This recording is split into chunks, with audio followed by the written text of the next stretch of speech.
Hello everyone, आपका हमारे YouTube channel पर स्वागत है। तो आज इस वीडियो में हम आपका जो सब्जेक्ट है इंटरनेशनल पॉलिटिकल इकोनॉमी, इसके बहुत इंपॉर्टेंट क्वेश्चंस जानने वाले हैं जो कि एग्ज़ाम में आने के काफ़ी ज़्यादा चांसेस है। अगर आप ये क्वेश्चन अच्छे से करके चले जाते हैं तो एग्ज़ाम में आपकी काफ़ी हेल्प हो जाएगी।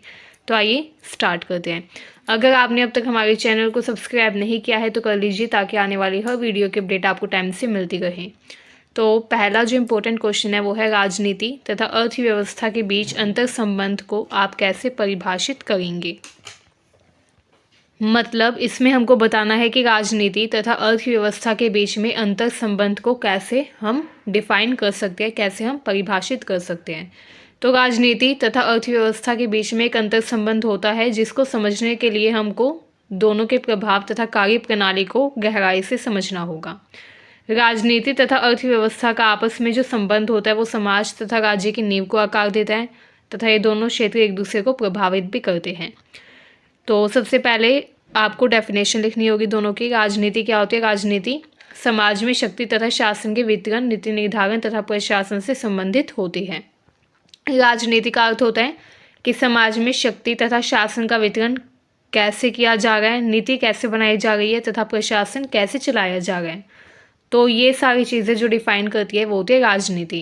राजनीतिक गतिविधियाँ, सत्ता की संरचना तथा शासन की विधियाँ, इन सबको प्रभावित करती है राजनीति। ठीक है, तो राजनीति काफ़ी ज़्यादा इम्पोर्टेंट होती है किसी भी देश में, किसी भी राष्ट्र में, क्योंकि राजनीतिक गतिविधियों, सत्ता की संरचना तथा शासन की विधियों को प्रभावित करती हैं।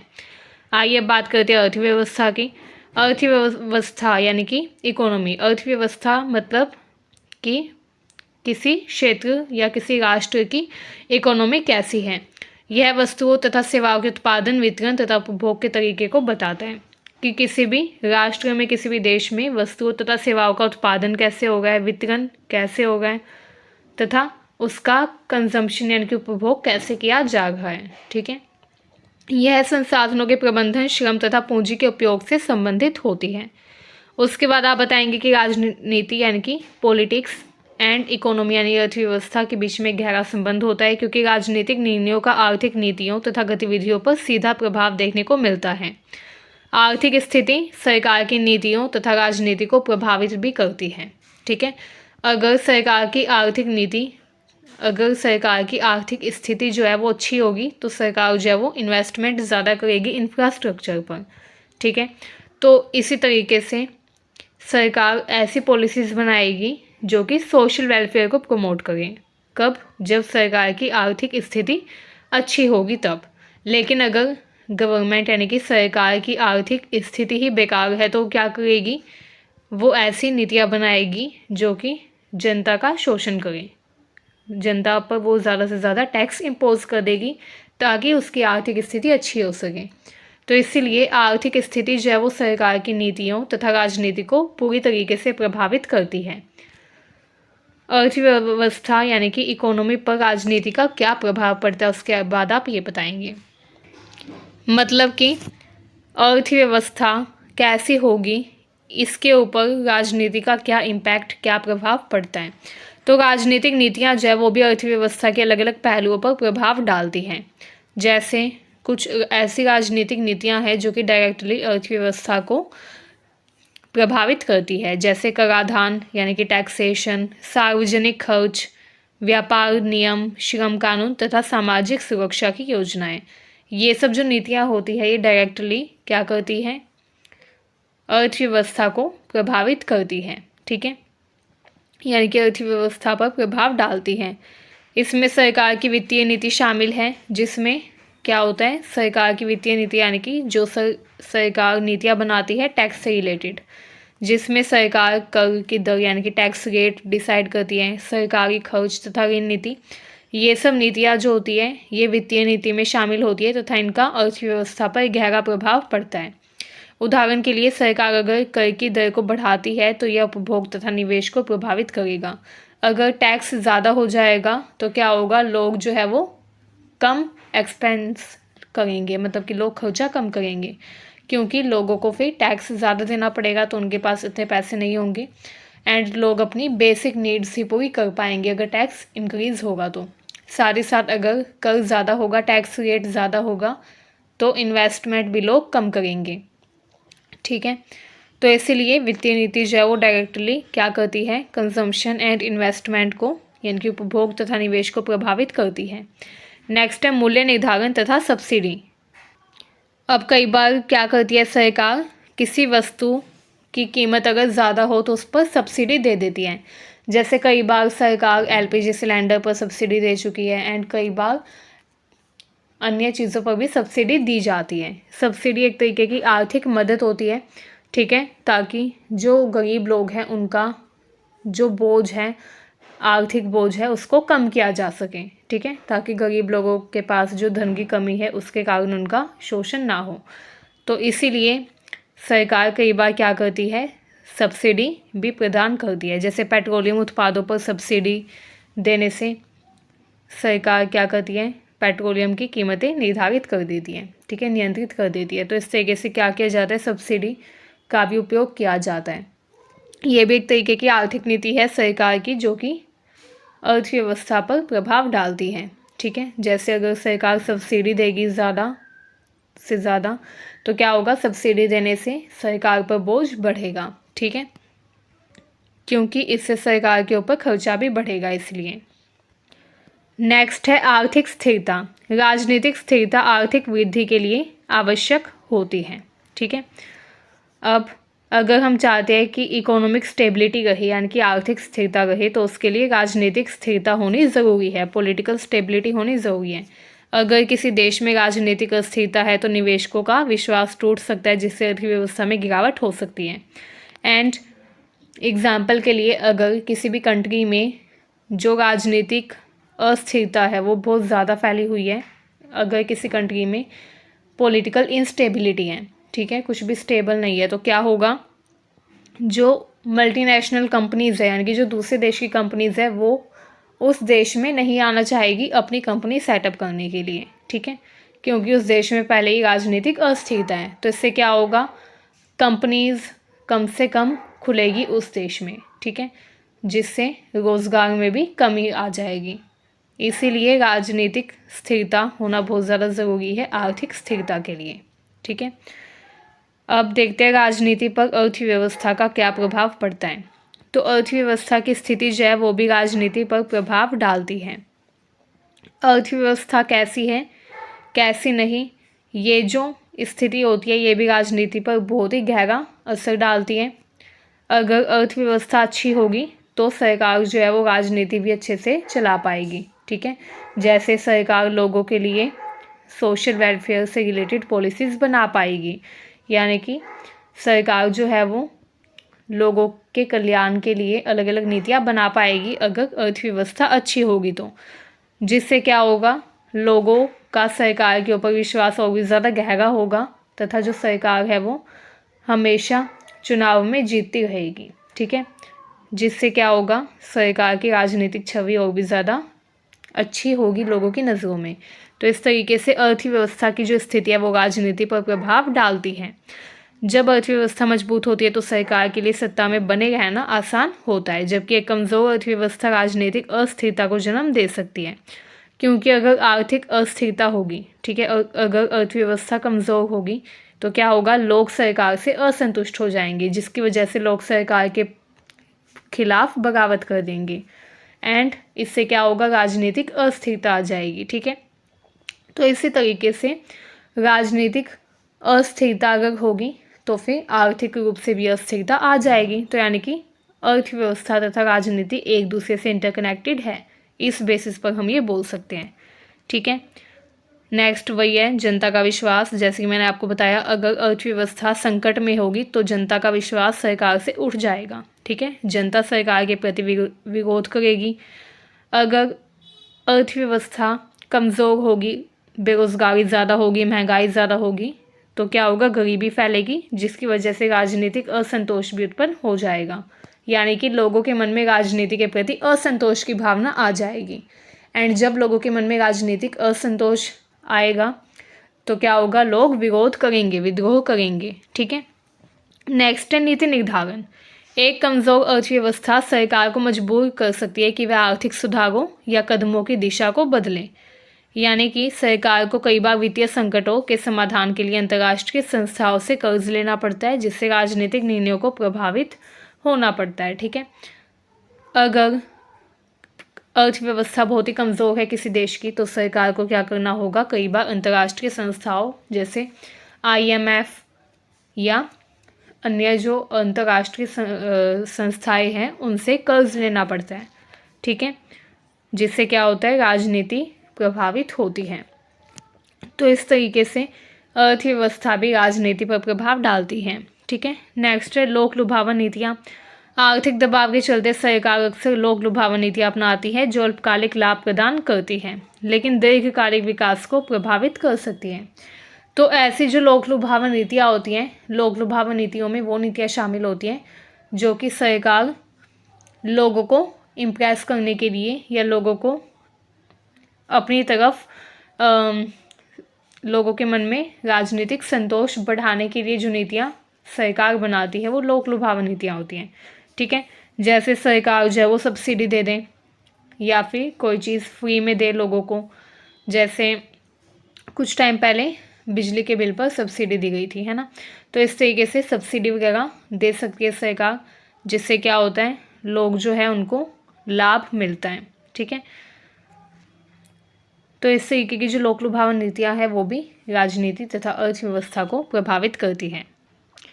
नेक्स्ट है राजनीतिक शक्ति तथा आर्थिक असमानता। तो राजनीतिक संरचनाएं आर्थिक असमानताओं को जन्म देती हैं। चुनावी राजनीति तथा वोटों की मांग के कारण अक्सर सरकार क्या करती है, कमज़ोर वर्ग के लोगों के लिए नीतियाँ बनाती हैं, लेकिन आर्थिक लाभ अक्सर समाज के उच्च वर्गों तक ही सीमित रह जाते हैं।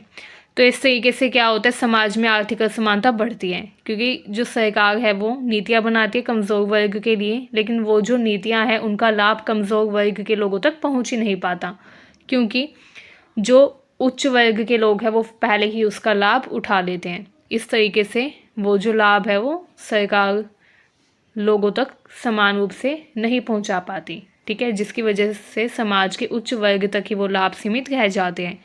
इसकी वजह से आर्थिक असमानता बढ़ जाती है। जब आर्थिक असमानता बढ़ेगी तो वही होगा, सामाजिक असमानता बढ़ेगी। ठीक है, क्योंकि आर्थिक असमानता जन्म देती है सामाजिक असमानता को, यानी शहरी तथा ग्रामीण क्षेत्रों के बीच में असमानता बढ़ेगी। उच्च तथा निम्न आय वर्गों के बीच में भी दरार बढ़ेगी। ठीक है, समाज दो भागों में बढ़ जाएगा, उच्च आय वाले लोग तथा निम्न आय वाले लोग, जिससे क्या होगा, जो गरीब लोग होंगे, जो निम्न आय वाले लोग होंगे, उनके ऊपर शोषण बढ़ेगा। ठीक है, नेक्स्ट है राजनीतिक भ्रष्टाचार। तो राजनीतिक भ्रष्टाचार भी आर्थिक असमानता का एक कारण हो सकता है। अगर आर्थिक असमानता होगी तो क्या होगा, भ्रष्टाचार जो है वो भी बढ़ेगा। जब नेता या सरकारी अधिकारी अपने व्यक्तिगत लाभ के लिए आर्थिक संसाधनों का अनुचित उपयोग करते हैं तो क्या करता है, आर्थिक असंतुलन को बढ़ाता है, एंड इसी को राजनीतिक भ्रष्टाचार भी कहा जाता है। नेक्स्ट है समाजवाद तथा पूंजीवाद के प्रभाव। तो समाजवाद तथा पूंजीवाद के भी बहुत ही गहरे प्रभाव पड़ते हैं। राजनीति तथा अर्थव्यवस्था के बीच में एक महत्वपूर्ण अंतर संबंध यह है कि विभिन्न राजनीतिक विचारधाराएं तथा शासन प्रणालियां विभिन्न प्रकार की अर्थव्यवस्था उत्पन्न करती हैं। जैसे समाजवादी नीतियां जो है वो क्या बोलती है कि सरकारी नियंत्रण होना चाहिए हर संसाधन पर तथा संसाधनों का समान रूप से वितरण होना चाहिए हर व्यक्ति के बीच में, असमान वितरण नहीं होना चाहिए। इसके अलावा समाजवाद में सरकार उत्पादन तथा संसाधनों के नियंत्रण को अपने हाथों में रखती है, जिससे समाज में समानता तथा न्याय स्थापित हो सके। वहीं बात करें पूंजीवाद की, तो पूंजीवादी जो है वो क्या बोलते हैं, निजी स्वामित्व पर जोर देते हैं कि बाजार की जो ताकत है वो किसके हाथों में होनी चाहिए, लोगों के हाथों में होनी चाहिए तथा सरकार का कोई भी नियंत्रण नहीं होना चाहिए बाजार पर तथा समाज पर। सरकार का हस्तक्षेप न्यूनतम होना चाहिए तथा इसमें मुक्त बाजार यानी कि फ्री मार्केट के सिद्धांत पर ध्यान दिया जाता है। अगर हम बात करें निष्कर्ष की, तो इस तरीके से हम बोल सकते हैं कि राजनीति तथा अर्थव्यवस्था एक दूसरे के साथ गहरे रूप से जुड़ी हुई है। ठीक है, राजनीतिक आर्थिक नीति तथा निर्णयों को प्रभावित करती है। आइए अब नेक्स्ट देखते हैं। तो हमारा नेक्स्ट क्वेश्चन है, आर्थिक राष्ट्रवाद क्या है तथा इसके मुख्य सिद्धांत क्या है। आर्थिक राष्ट्रवाद एक नीति तथा विचारधारा है जो कि एक देश की आर्थिक स्वतंत्रता तथा आत्मनिर्भरता को बढ़ावा देने के लिए केंद्रित है। मतलब कि आर्थिक राष्ट्रवाद का जो सिद्धांत है ये बोलता है कि देश में आर्थिक स्वतंत्रता होनी चाहिए, आत्मनिर्भरता को बढ़ावा दिया जाना चाहिए। इसका उद्देश्य है विदेशी निर्भरता को कम करना तथा घरेलू उद्योगों व संसाधनों को प्राथमिकता देना। ये सिद्धांत मानता है कि एक मजबूत तथा आत्मनिर्भर अर्थव्यवस्था राष्ट्र की सुरक्षा तथा सामाजिक स्थिरता को सुनिश्चित करती है। इसके अलावा आर्थिक राष्ट्रवाद का जो सिद्धांत है इसके कुछ मुख्य जो बातें हैं वो ये हैं। पहला है आत्मनिर्भरता। आर्थिक राष्ट्रवाद बोलता है कि विदेशी उत्पादों तथा सेवाओं पर निर्भरता कम होनी चाहिए ताकि घरेलू उद्योग तथा उत्पादन को बढ़ावा दिया जा सके। इसके अलावा स्थानीय उद्योगों की रक्षा की जानी चाहिए। स्थानीय उद्योगों तथा व्यापार को संरक्षण देना चाहिए। कुटीर उद्योग को बढ़ावा देना चाहिए। ठीक है। निर्यात तथा आयात पर नियंत्रण होना चाहिए। व्यापार नीति में बदलाव किया जाना चाहिए तथा आयात पर शुल्क बढ़ाना व निर्यात को बढ़ावा देना चाहिए। आयात पर शुल्क इसलिए बढ़ाना चाहिए ताकि आयात कम हो तथा निर्यात ज़्यादा हो। इसके अलावा ज़्यादा से ज़्यादा एक्सपोर्ट यानी कि निर्यात को बढ़ावा देना चाहिए ताकि जो स्वदेशी उत्पाद है वो विदेशी बाज़ारों में प्रतियोगिता कर सके विदेशी उत्पादों के साथ। तो इसलिए निर्यात को बढ़ावा दिया जाना चाहिए। इसके अलावा राष्ट्र के हित की प्राथमिकता भी इसमें दी जाती है। इसमें कहा जाता है कि विदेशी निवेश तथा व्यापार समझौतों में राष्ट्रीय हितों को सर्वोच्च प्राथमिकता दी जानी चाहिए ताकि देश की आर्थिक सुरक्षा तथा स्थिरता सुनिश्चित हो सके। इसके अलावा सामाजिक तथा सांस्कृतिक दृष्टिकोण पर भी ये जोर देता है। आर्थिक राष्ट्रवाद का जो सिद्धांत है ये बोलता है कि आर्थिक नीतियाँ केवल आर्थिक विकास के लिए नहीं होनी चाहिए बल्कि राष्ट्र की संस्कृति तथा पहचान के संरक्षण के लिए भी इसको लागू किया जाना चाहिए। ठीक है। तो ये कुछ पॉइंट्स थे आर्थिक राष्ट्रवाद के। इस तरीके से हम बोल सकते हैं कि आर्थिक राष्ट्रवाद का उद्देश्य है राष्ट्र के संसाधनों का संरक्षण तथा वितरण करना ताकि यह देश की आर्थिक स्थिति को मजबूत तथा स्वतंत्र बनाए रख सके। आइए हम नेक्स्ट क्वेश्चन देखते हैं। नेक्स्ट जो इम्पोर्टेंट क्वेश्चन है वो है उदारवाद की अवधारणा को अर्थशास्त्र में कैसे परिभाषित किया गया है, यानी कि उदारवाद की अवधारणा के बारे में इसमें बताना है। तो उदारवाद एक ऐसी विचारधारा है जो कि व्यक्तिगत स्वतंत्रता के अधिकार तथा सरकार के हस्तक्षेप को न्यूनतम करने की बात करती है। ठीक है। उदारवाद में ये कहा गया है कि व्यक्ति को ज़्यादा से ज़्यादा स्वतंत्रता दी जानी चाहिए। ठीक है। जबकि सरकार का जो हस्तक्षेप है यानी कि गवर्नमेंट का जो इंटरफेरेंस है व्यक्ति की स्वतंत्रता में उसको कम किया जाना चाहिए। ठीक है। उदारवादी बात करते हैं सरकार के नियंत्रण को कम करने की। वो बोलते हैं कि सरकार का हस्तक्षेप बिल्कुल कम होना चाहिए अर्थशास्त्र में।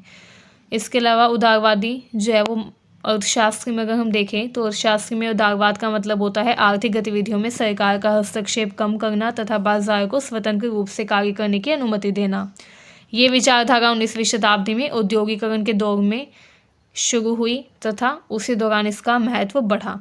इसके कुछ प्रमुख सिद्धांतकार है Adam Smith, David Ricardo and John Stuart Mill. ठीक है। तो ये उदारवाद के कुछ प्रमुख फिलोसोफर्स यानी कि सिद्धांतकार हैं। अब इसके कुछ की पॉइंट्स देख लेते हैं उदारवाद के। पहला है बाजार की स्वतंत्रता। उदारवादी जब मानते हैं कि अर्थव्यवस्था में सरकार को न्यूनतम हस्तक्षेप करना चाहिए, बाजार को पूरी स्वतंत्रता दी जानी चाहिए ताकि सप्लाई तथा डिमांड के आधार पर मूल्य तय हो सके।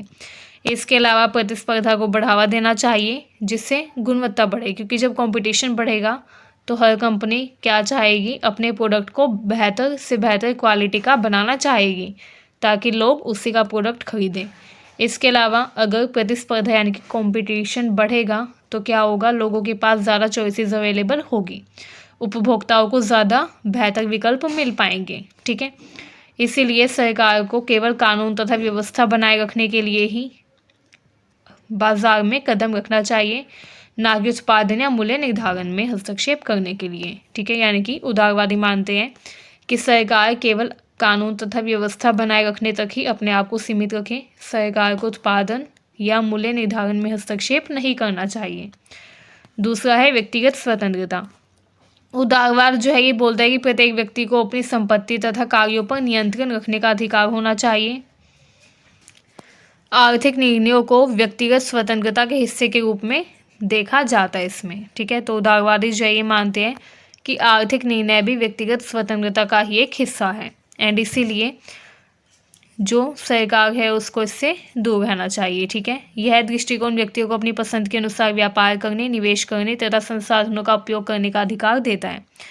नेक्स्ट है मूल्य निर्धारण का सिद्धांत। उदारवादी जय मानते हैं कि मूल्य निर्धारण यानी कि कोई भी उत्पाद है उसकी कीमत का निर्धारण सरकार को नहीं करना चाहिए, बल्कि मूल्य का निर्धारण करने का जो आधार है वो सप्लाई एंड डिमांड होना चाहिए। जब बाजार में वस्तुओं तथा सेवाओं की आपूर्ति तथा मांग में संतुलन हो तो वे वस्तु अपनी वास्तविक मूल्य पर बिकती है। ये एक कॉमन सा सिद्धांत है। ठीक है, जो ये बोलता है कि जब बाजार में वस्तु या सेवा की जो डिमांड एंड सप्लाई है वो बैलेंस में हो, मतलब कि जितनी डिमांड है उतनी ही सप्लाई हो गई है, अगर दोनों बैलेंस में हो तो वस्तु अपने वास्तविक मूल्य पर ही बिकती है। लेकिन अगर ऐसा हो जाए कि वस्तु की डिमांड अचानक से बढ़ जाए एंड सप्लाई कम हो जाए तो वस्तु जो है वो महंगे रेट पर बिकने लग जाती है।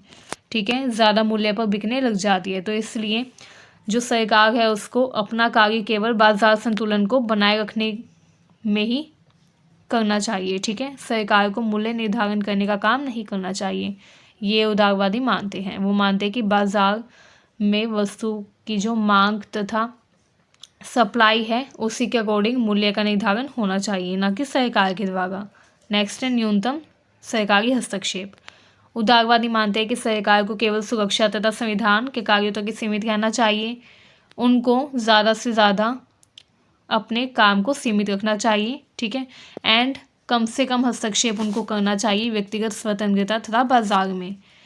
वो मानते हैं कि सरकार को हैंड्स ऑफ अर्थव्यवस्था को प्रोत्साहित करना चाहिए, जिसमें सरकार अर्थव्यवस्था में अपने ज़्यादा हाथ पैर ना घुसाए। ठीक है, इसके अलावा नेक्स्ट है व्यापार तथा उद्योग का निजीकरण। उदारवाद का ये विचार है कि व्यापार तथा उद्योग जो है उसको निजी क्षेत्र के हाथों में यानी कि प्राइवेट कंपनीज के हाथों में होना चाहिए, क्योंकि अगर निजीकरण होगा तो क्या होगा, सरकार जो है वो सिर्फ कानून व्यवस्था बनाए रखने तक ही सीमित रहेगी।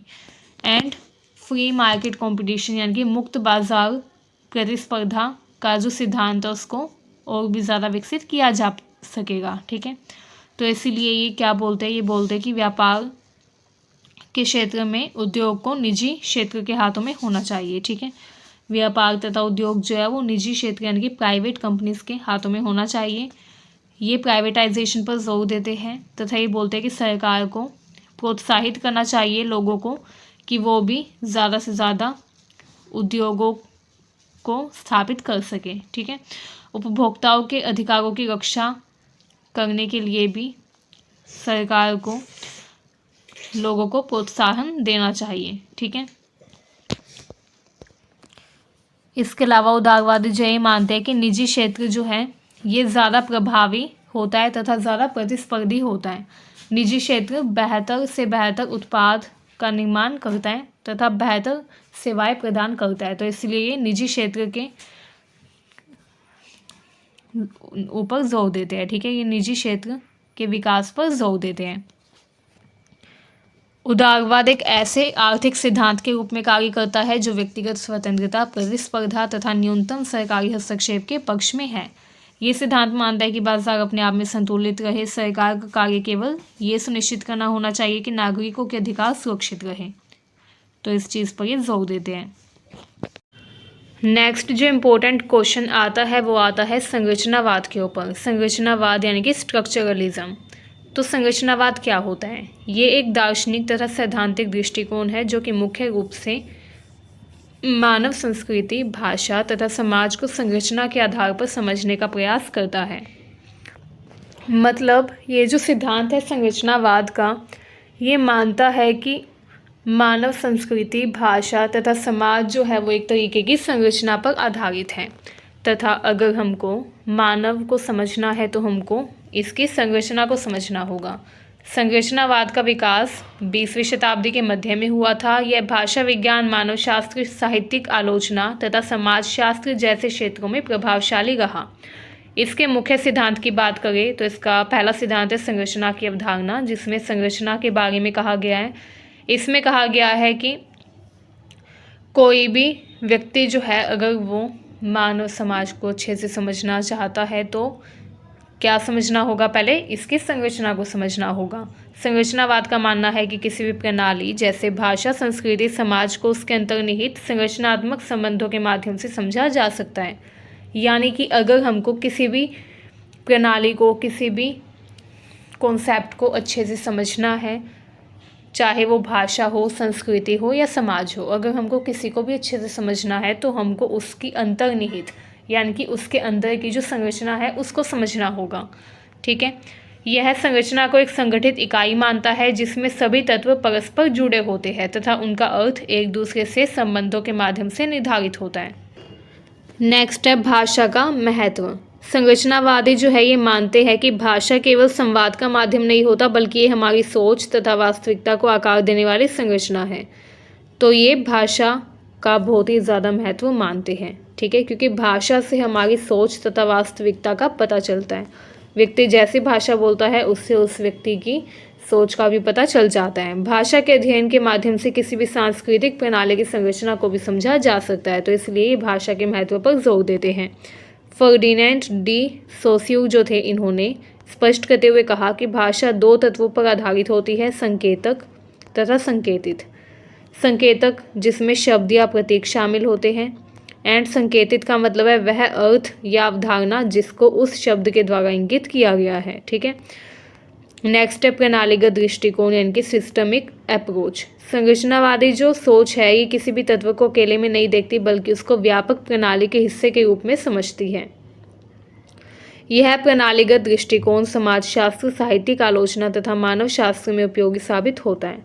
ठीक है, नेक्स्ट है सार्वभौमिक संरचना यानी कि यूनिवर्सल स्ट्रक्चर। संरचनावादी मानते हैं कि सभी मानव संस्कृति तथा व्यवहार में कुछ सार्वभौमिक संरचनाएं होती है जो कि सभी समाज में समान रूप से पाई जाती हैं। क्लोड लेवी स्ट्रॉस जो थे वो एक फेमस मानव शास्त्र थे, एक प्रसिद्ध मानव शास्त्र थे। उन्होंने तर्क दिया कि जितने भी मिथक, रीति रिवाज या संस्कृतियाँ होती हैं वो सारी समान संरचनात्मक सिद्धांतों पर आधारित होती है। ठीक है, नेक्स्ट संदर्भ का निरपेक्षता। संरचनावाद का एक महत्वपूर्ण सिद्धांत यह है कि किसी चीज़ का अर्थ उसके संरचनात्मक प्रणाली के अन्य तत्वों के संदर्भ में ही समझा जा सकता है। अर्थ सापेक्ष होता है, निरपेक्ष नहीं। ठीक है, तो ये जो भी शब्द है, जो भी तत्व है उसके संदर्भ पर जोर देते हैं। ठीक है, संरचना पर जोर देते हैं। उदाहरण के लिए एक शब्द का जो अर्थ है वो एक भाषा में उसके संदर्भ के आधार पर बदला जा सकता है। ठीक है, तो ये उस पर जोर देते हैं। नेक्स्ट है इतिहास तथा संरचनावाद। अब संरचनावादी जो होते हैं ये ऐतिहासिक विकास पर ध्यान नहीं देते बल्कि ये बोलते हैं कि किसी भी प्रणाली की वर्तमान संरचना जो है या उसके काम करने के जो तरीके हैं वो महत्वपूर्ण है। इसे सिंक्रोनिक समानांतर अध्ययन दृष्टिकोण भी कहा जाता है। आइए अब देखते हैं संरचनावाद के प्रसिद्ध प्रमुख विचारक। तो पहले है फर्डिनेंड डी सोस्यू, जिन्होंने भाषा विज्ञान में संरचनावाद की उत्पत्ति की, इसलिए उनको भाषा विज्ञान में संरचनावाद का जनक कहा जाता है। नेक्स्ट है क्लोड लेवी स्ट्रॉस, इन्होंने मानव शास्त्र में संरचनावाद का उपयोग किया। ठीक है, तो ये दो प्रमुख फेमस संरचनावाद के विचारक हैं। इसके अलावा रोला बार्थ, जिन्होंने साहित्यिक आलोचना तथा संस्कृति पर जोर दिया। नेक्स्ट है लुई अल्थसर, इन्होंने समाजशास्त्र तथा मार्क्सवाद पर अवधारणा दी। तो ये कुछ फेमस फिलोसोफर्स थे स्ट्रक्चरलिज्म के। आइए अब जानते हैं संरचनावाद की सीमाएं। तो ये इतिहास की उपेक्षा करता है, यह ऐतिहासिक परिवर्तन तथा विकास को अनदेखा करता है, मानव स्वतंत्रता की भी उपेक्षा करता है। संरचनावाद व्यक्ति की स्वतंत्र इच्छा तथा रचनात्मकता को सीमित करता है। ये सामाजिक जटिलता का सरलीकरण करता है, यानी कि संरचनावाद दृष्टिकोण जो है ये क्या करता है, सामाजिक वास्तविकताओं की जटिलता को भी सरल बनाने का प्रयास करता है। तो इसकी कुछ सीमाएं हैं जो कि मुख्य है, इम्पोर्टेंट है एग्जाम के लिए। आइए अब निष्कर्ष देख लेते हैं। संरचनावाद ने भाषा, समाज तथा संस्कृति को समझने के लिए एक नई दृष्टि प्रदान की। यह दिखाता है कि मानव जीवन के सभी पहलू संरचनाओं के माध्यम से कैसे जुड़े हुए हैं। हालांकि इसकी सीमाएं, लेकिन इसके सिद्धांत आज भी कई क्षेत्रों में उपयोगी तथा प्रभावशाली हैं। नेक्स्ट जो इम्पोर्टेंट क्वेश्चन पूछा जाता है एग्जाम में वो है नारीवाद अर्थशास्त्र को किस प्रकार प्रभावित करता है। तो आइए जानते हैं। तो अगर हम बात करें नारीवाद यानी कि फेमिनिज्म की, तो ये अर्थशास्त्र को काफ़ी गहराई से प्रभावित करता है।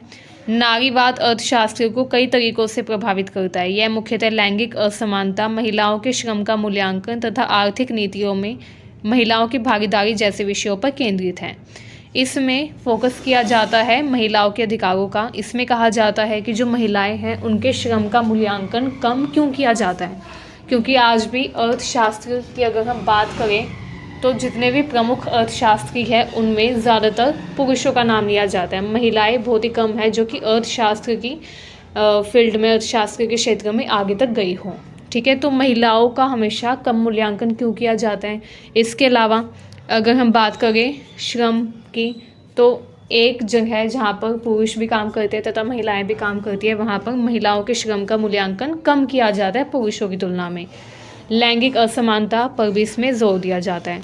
ठीक है, तो नारीवादी जो दृष्टिकोण है ये अर्थशास्त्र में महिलाओं के अनुभवों तथा योगदानों को सामने लेकर आता है। ये बोलते हैं कि महिलाओं के साथ भेदभाव नहीं किया जाना चाहिए, महिलाओं को भी समान वेतन मिलना चाहिए, उनके कार्य का भी, उनके श्रम का भी समान मूल्यांकन किया जाना चाहिए। ठीक है, नारीवाद जो है ये अर्थशास्त्र पर कई तरीके से अपना प्रभाव डालता है। पहला है अदृश्य श्रम का मूल्यांकन। अब नारीवादी बोलते हैं कि जो महिलाएं हैं उनके श्रम को हमेशा पुरुषों के श्रम से कम माना जाता है। नारीवाद घरेलू कार्य, देखभाल कार्य तथा अन्य अवैतनिक श्रम को पहचानने तथा उसका आर्थिक मूल्यांकन करने पर जोर देता है। ये बोलते हैं कि पारंपरिक अर्थशास्त्र जो है उसने महिलाओं के इम्पोर्टेंस को, महिलाओं के महत्व को जोर नहीं दिया। ठीक है, महिलाओं के महत्व पर ध्यान नहीं दिया गया पारंपरिक अर्थशास्त्र में। इसलिए नारीवादी अर्थशास्त्र जो है ये क्या बोलता है कि महिलाएं जो हैं वो भी घरेलू कार्य करती है तथा अन्य कार्य करती है जो कि काफ़ी मूल्यवान है तथा उनके कार्य का भी मूल्यांकन पुरुषों के कार्य की तरह ही किया जाना चाहिए। ठीक है, ये लैंगिक वेतन असमानता को भी दर्शाते हैं। नारीवाद नेक्स्ट है लैंगिक वेतन असमानता। तो नारीवादी अर्थशास्त्र जो है ये इस बात पर भी जोर देते हैं कि महिलाओं को पुरुषों की जितना ही वेतन मिलना चाहिए, यानी कि समान कार्य के लिए समान वेतन होना चाहिए वर्क प्लेसेस पर। ठीक है, पुरुषों की तुलना में अक्सर महिलाओं को कम वेतन दिया जाता है समान कार्यों के लिए। ठीक है, तो इस असमानता को दूर करने के लिए ही ये जोर देता है, इस असमानता को दूर करने पर ये फोकस करता है, जोर देता है। ठीक है, नेक्स्ट है आर्थिक नीतियों में लैंगिक दृष्टिकोण। नारीवाद आर्थिक नीतियों को इस दृष्टि से देखने का आग्रह करते हैं कि वे महिलाओं तथा पुरुषों पर अलग अलग प्रभाव डालती हैं। मतलब कि नारीवादी बोलते हैं कि जो भी आर्थिक नीति बनती है उसका अलग अलग प्रभाव पड़ता है पुरुषों पर तथा महिलाओं पर। उदाहरण के लिए सामाजिक सुरक्षा योजनाओं में महिलाओं की विशेष ज़रूरतों को शामिल किया जाना चाहिए। वर्क प्लेसेस पर भी महिलाओं की सुरक्षा का ध्यान रखने के लिए नीति बनाई जानी चाहिए। ठीक है, नेक्स्ट है सामाजिक संरचनाओं की समीक्षा। नारीवादी अर्थशास्त्र पितृसत्तात्मक ढांचे तथा उनके आर्थिक प्रभावों का अध्ययन करते हैं, जैसे महिलाओं को श्रम बाजारों में अवसरों से वंचित करना। ठीक है, तो ये मानते हैं कि कुछ सामाजिक संरचनाएं हैं, पितृसत्तात्मक ढांचा है जो कि महिलाओं को कम दिखाता है, महिलाओं को कम दर्शाता है पुरुषों की तुलना में।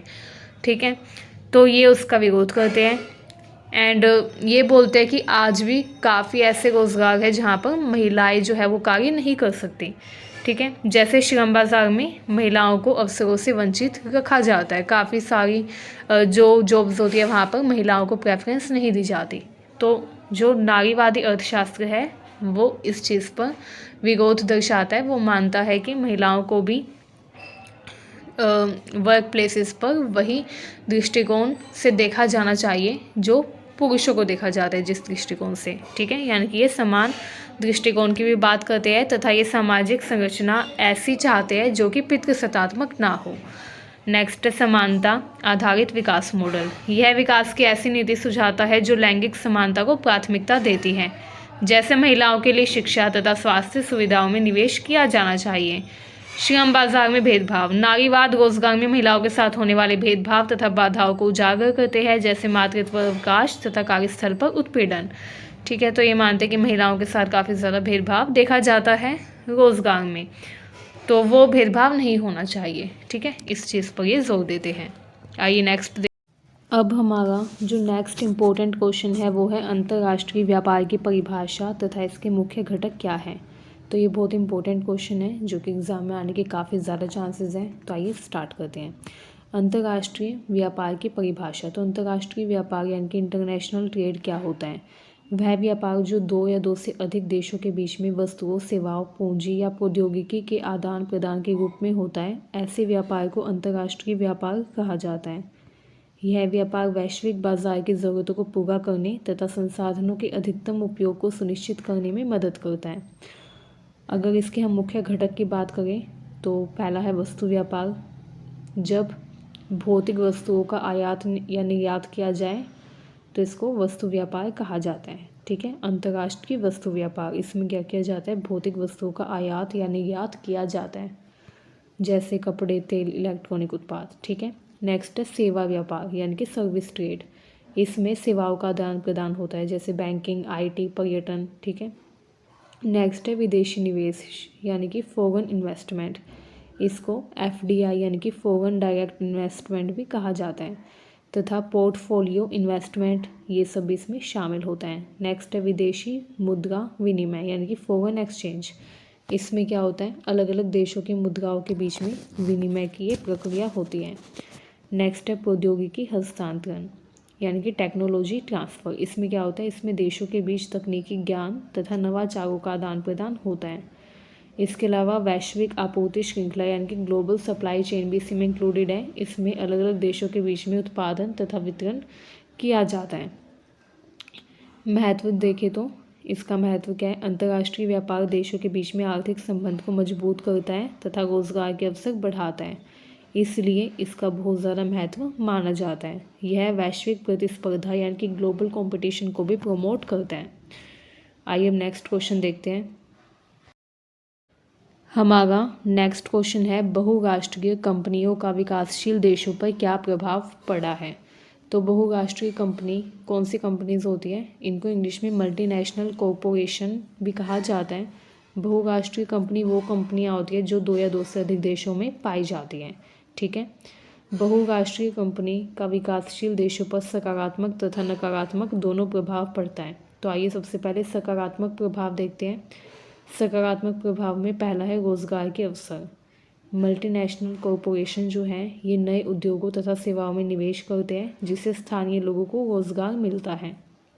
दूसरा है तकनीकी विकास।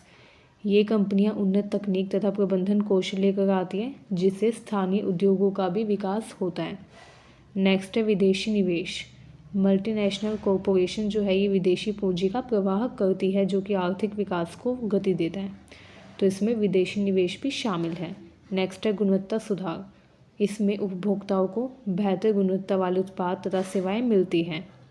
इसके अलावा एमएनसी जो है यानी कि मल्टीनेशनल कंपनीज, बहुराष्ट्रीय कंपनियां, ये स्थानीय उत्पादों को वैश्विक बाजार में पहुंचाने का काम भी करती हैं, जिससे वैश्विक व्यापार बढ़ता है।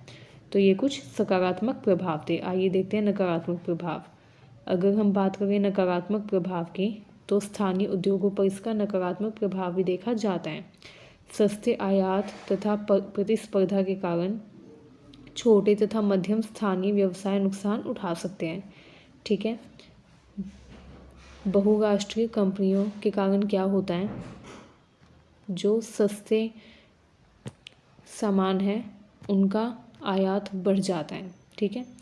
मतलब कि बहुराष्ट्रीय कंपनियां जब हमारे देश में आती है तो वो अपने उत्पादों को सस्ते दर पर बेचती हैं, तथा उनका जो उत्पाद है वो अच्छी क्वालिटी का भी होता है, जिसकी वजह से स्थानीय उद्योग जो है उनका प्रभाव कम हो जाता है। ठीक है, क्योंकि स्थानीय उद्योगों को बहुराष्ट्रीय कंपनियों से प्रतिस्पर्धा करनी पड़ती है।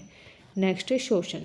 इसमें कम मजदूरी तथा श्रम कानूनों की कमी का फ़ायदा उठाकर श्रमिकों का शोषण हो सकता है। नेक्स्ट है सांस्कृतिक प्रभाव। वैश्वीकरण के माध्यम से स्थानीय परंपराएं तथा संस्कृति कमज़ोर हो सकती है, क्योंकि वैश्वीकरण के कारण पश्चिमी संस्कृति का प्रभाव ज़्यादा देखने को मिलता है, जिसकी वजह से स्थानीय परंपराएं तथा संस्कृति कमज़ोर हो सकती हैं। इसके अलावा मुनाफे का भारी प्रवाह। मल्टीनेशनल कंपनीज जो क्या करती हैं, दो या दो से अधिक देशों में अनेकों देशों में क्या करती है, अपने उद्योग, अपनी कंपनियां स्थापित करती है एंड उन देशों से वो मुनाफा कमाती है। उन देशों से मुनाफा कमाकर वो अपने मूल देश में यानी कि होम कंट्री में ले जाती है, जिससे स्थानीय अर्थव्यवस्था को अपेक्षित लाभ नहीं मिल पाता। तो इसमें मुनाफे का बाहरी प्रवाह भी देखा जाता है। नेक्स्ट है पर्यावरणीय क्षति। एमएनसी यानी कि मल्टीनेशनल कंपनीज के द्वारा पर्यावरण मानकों की अनदेखी से प्रदूषण तथा प्राकृतिक संसाधनों का अतिशोषण हो सकता है, क्योंकि ज़्यादातर ये देखा जाता है कि जो बहुराष्ट्रीय कंपनियां हैं ये पर्यावरण के नियमों का पालन नहीं करती, पर्यावरण मानकों की अनदेखी करती है, जिसकी वजह से प्रदूषण बढ़ जाता है। ठीक है, निष्कर्ष देखें, एमएनसीज विकासशील देशों के लिए अवसर तथा चुनौतियों का मिश्रण लाती है। यह इस बात पर भी निर्भर करता है कि सरकारी तथा स्थानीय उद्योग किस प्रकार एमएनसी के साथ तालमेल बैठाकर उनके लाभ को अधिकतम तथा नकारात्मक प्रभाव को न्यूनतम करती हैं। आइए अब नेक्स्ट देखते हैं। नेक्स्ट जो इम्पोर्टेंट क्वेश्चन है वो है, भारत की अर्थव्यवस्था में ग्लोबल साउथ की अवधारणा की क्या भूमिका है। तो ग्लोबल साउथ की जो अवधारणा है ये विकासशील तथा उभरती हुई अर्थव्यवस्था वाले देशों को दर्शाती है। वो देश जो कि अभी विकसित नहीं हुए हैं, जो भी विकासशील है। ठीक है, ऐसे जो देश हैं इनकी अर्थव्यवस्था को दर्शाती है ग्लोबल साउथ की अवधारणा। ठीक है, इसमें भारत भी शामिल है। यह विचार सामाजिक, आर्थिक तथा राजनीतिक दृष्टिकोण से देशों के बीच समानता तथा सहयोग को बढ़ावा देने पर आधारित है।